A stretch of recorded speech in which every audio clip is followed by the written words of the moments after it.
Now we'll start. See, last week we covered uh, three case studies of 2024 exam paper.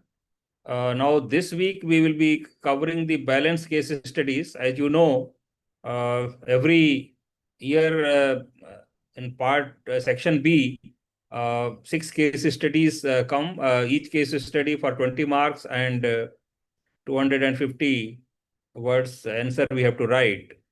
So today we are going to cover next three case studies of 2024 question paper.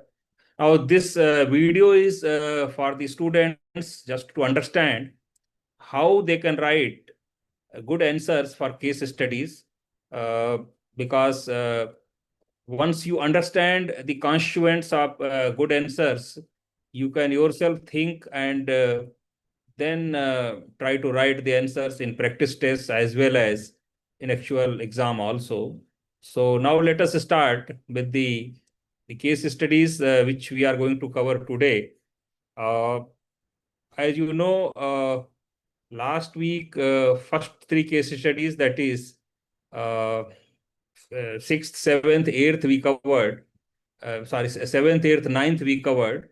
So now this week we are going to cover 10th, 11th and 12th in sequence number of the questions of the 2024 exam paper. So now this is the case study of 10th question basically. So now let us read it, because see, in the exam usually quite big paragraphs are coming. So first you have to read it properly, understand the crux of the case study, and then accordingly, as per the directive of the question, you have to reply the questions. So now let us read it. Sneha is a senior manager working for a big reputed hospital chain in a mid-sized city. She has been made in charge of new super specialty center that the hospital's building with state-of-art equipment and world-class medical facilities. The building has been reconstructed and she is starting the process of procurement for various equipment and machines. As the head of the committee responsible for procurement, she has invited bids from all the interested reputed vendors dealing in medical equipment.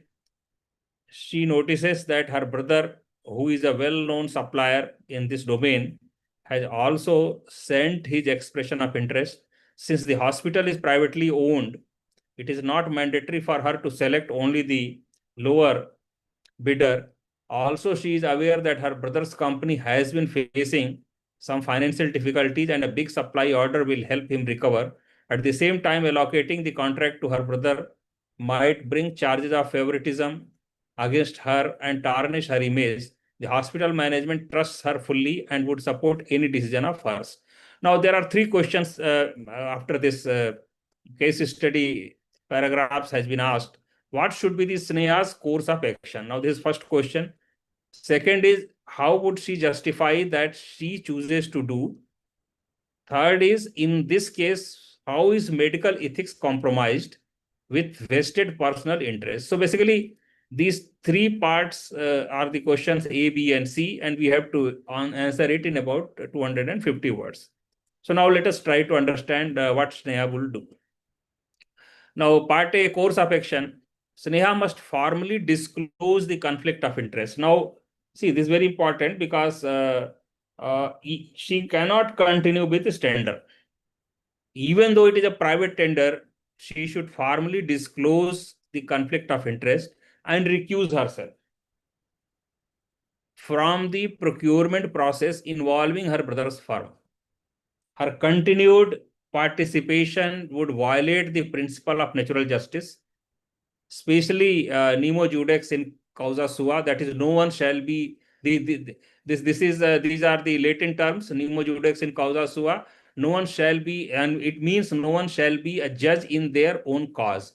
So this is one of the important principles of natural justice. Then second point in this is, now this has been quoted, natural principle of natural justice. Now second is, as per GFR, General Finance Rules 2017, Rule 144. This also says that transparency and integrity in procurement are paramount.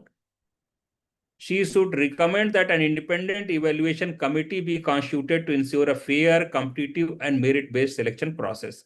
Documenting her recusal also safeguards institutional accountability in case of future audits or inquiries. Now, what will be the justification? Now, B is what will be the justification of the decision. Now, Sneha's ethical course aligns with content deontology. This is one of the important ethical theories where duty to fairness and impartiality outweighs personal gains. Her action also reflects Max Weber's bureaucratic ethics, which stresses impersonal, neutral administration free from familial or personal influence. Upholding these standards is vital even in private healthcare settings. So here again we are mentioning it that where public trust and patient welfare are at stake, here it's important. Even if it is not a government institution, even if it is a private healthcare settings, the public trust and public welfare, patient welfare are at stake. Therefore, this is very important. As per second ARC recommendations, reducing discretion and fostering transparency enhances institutional integrity. So this second ARC also we are quoting. Then moreover, from a utilitarian lens, G.S. Mill and Bentham, stepping aside serves the larger good, preserving the hospital's credibility and patients' confidence outweighs any short-term inconvenience. So this is part B we have answered. Now the part C, if you see, what is the part C of the question?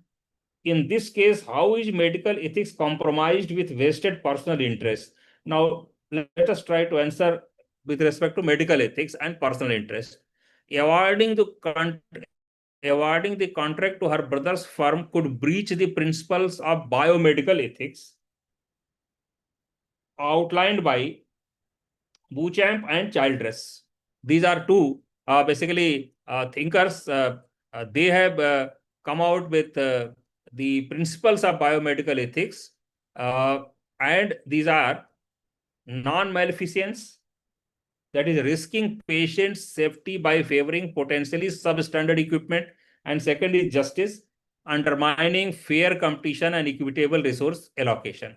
So even the perception bias, as held in Supreme Court in a case, has held that even perception bias is against the principles of natural justice. It can compromise public confidence. Healthcare procurement is not merely an administrative act, it is also a moral obligation. Ethical governance in such contexts must prioritize patient welfare, transparency, and institutional legitimacy. So Sneha's restraint thus reinforces the idea that ethical leadership is not optional. It is the foundation of public service trust.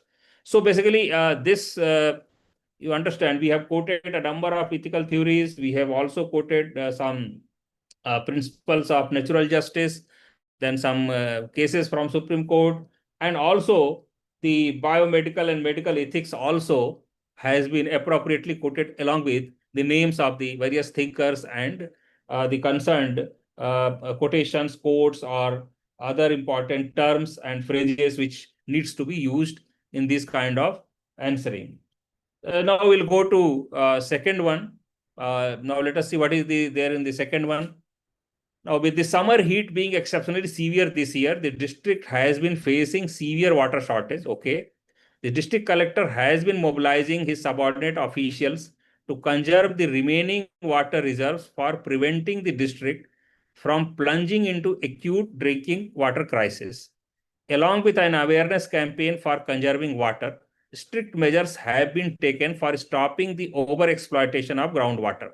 Vigilance teams have been deployed to tour the villages and find the farmers who are drawing water from deep bore wells or from the river reservoir for irrigation. The farmers are agitated by such action. A delegation of farmers meets the district collector with their issues and complains that while they are not being allowed to irrigate their crops, big industries located near the river are drawing huge amounts of water through deep bore wells for their industrial processes. The farmers allege that their administration is anti-farmer and corrupt, being bribed by the industry. The district needs to placate the farmers as they are threatening to go on a prolonged protest.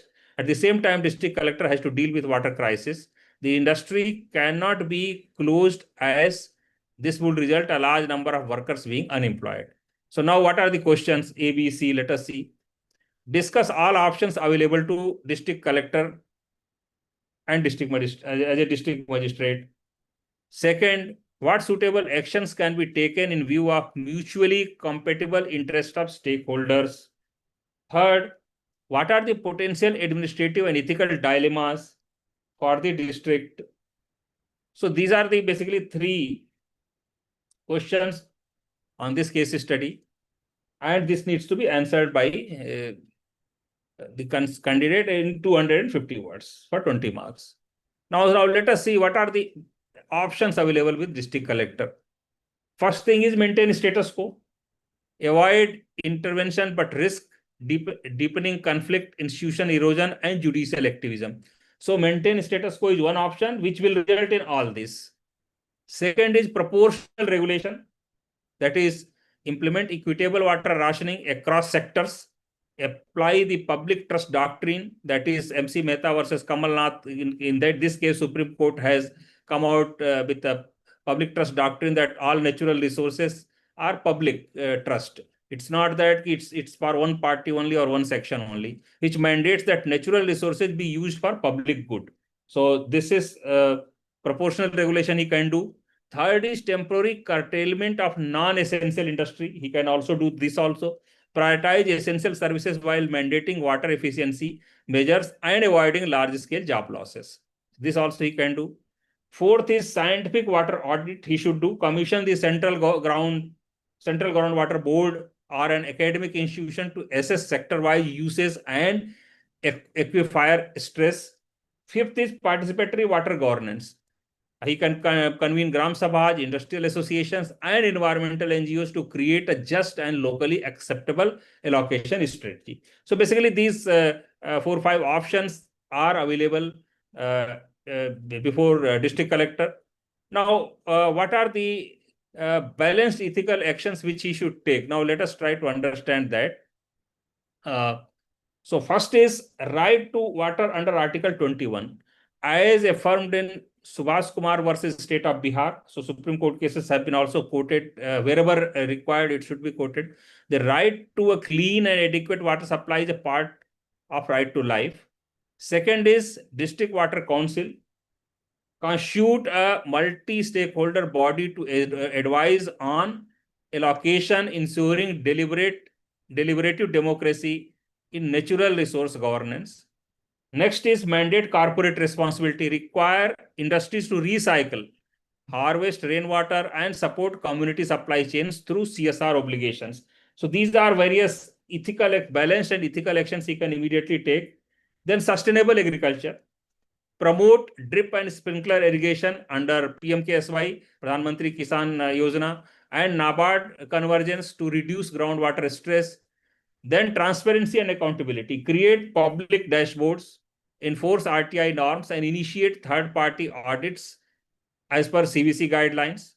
Then legal readiness, invoke EPA, that is Environmental Protection Act 1986 or Disaster Management Act 2005 if water scarcity threatens public order or human security. So all this he can do as per the options are concerned before him, so that he can balance the whole thing, and then he can commission a study also, and then he can not only advise industries to recycle, etc., but even in agriculture also, the saving of water he can plan with drip and sprinkler irrigation, because with these kind of activities, with lesser water, the agriculture also can be done. So water rationing can be for both industries as well as for agriculture also. Now, what are the various dilemmas as part of C? Let us try to understand that. First is utilitarianism versus distributive justice. So balancing the greatest good, urban industrial demand, and the needs of marginal farmers.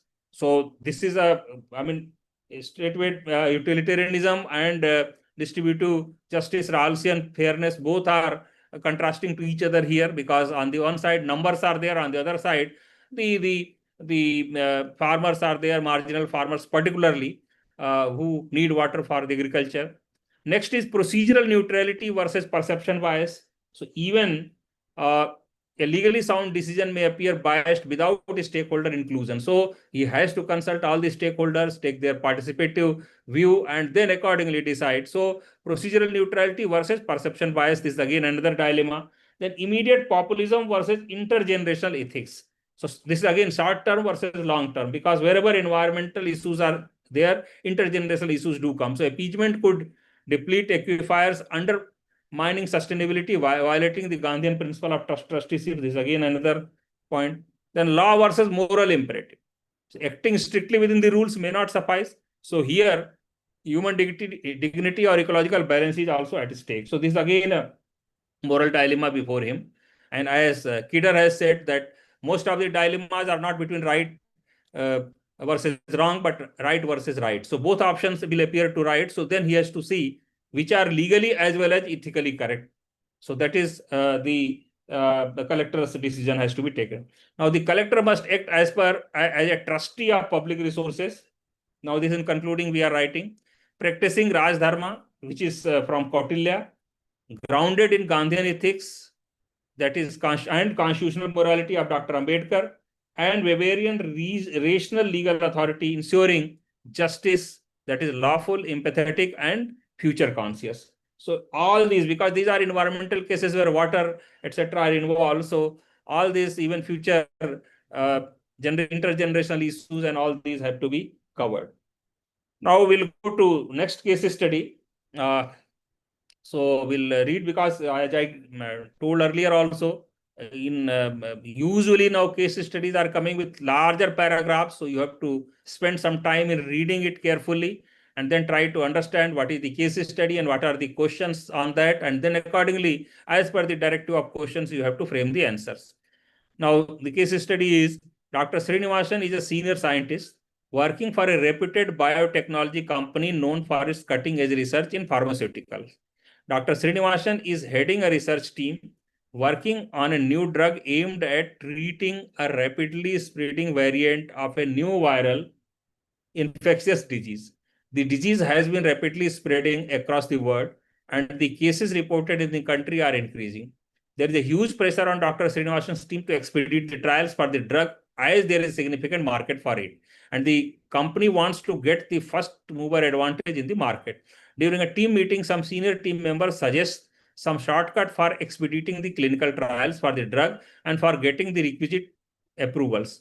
These include manipulating data to exclude some negative outcomes and selectively reporting positive results, foregoing the process of informed consent, and using compounds already patented by a rival company rather than developing one's own component. Dr. Srinivasan is not comfortable taking such shortcuts.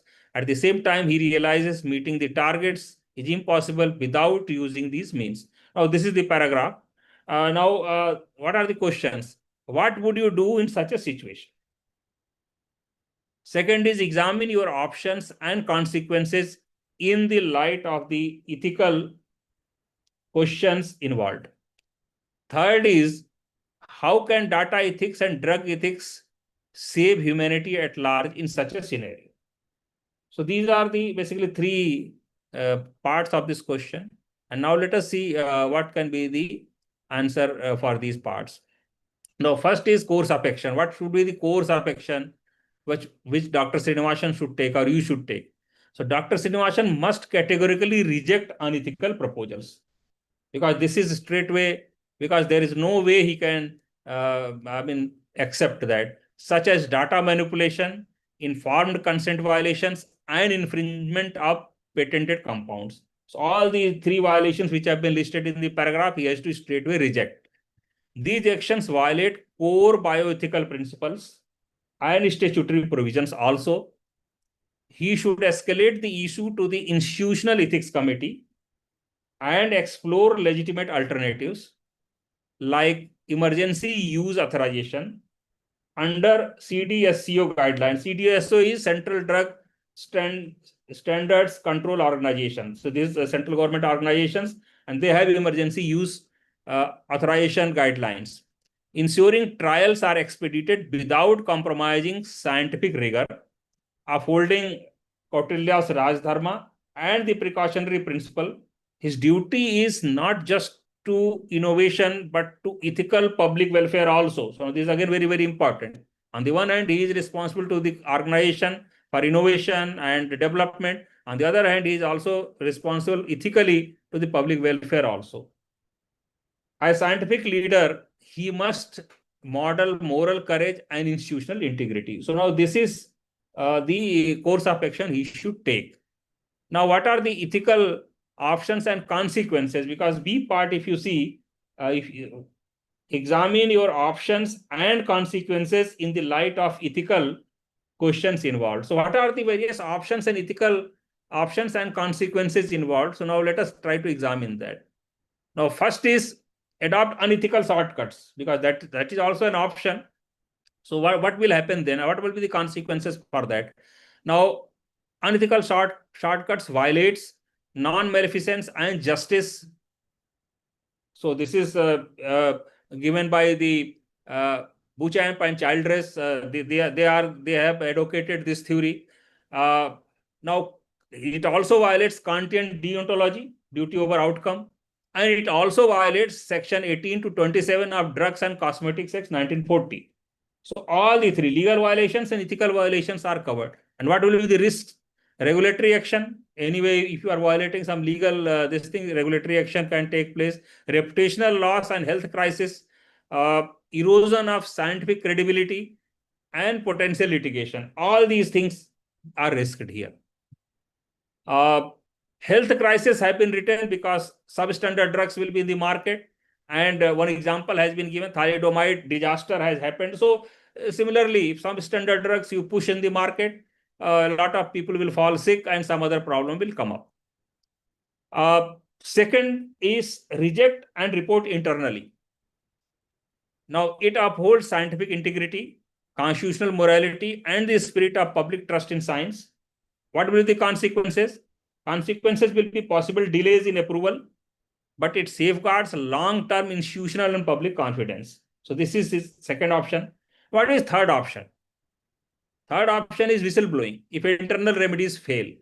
So justified under Gandhian Satyagraha, because if yes, internal remedies are failing, so what we can do? So we have to go outside, either the press or some other way, we have to whistleblow.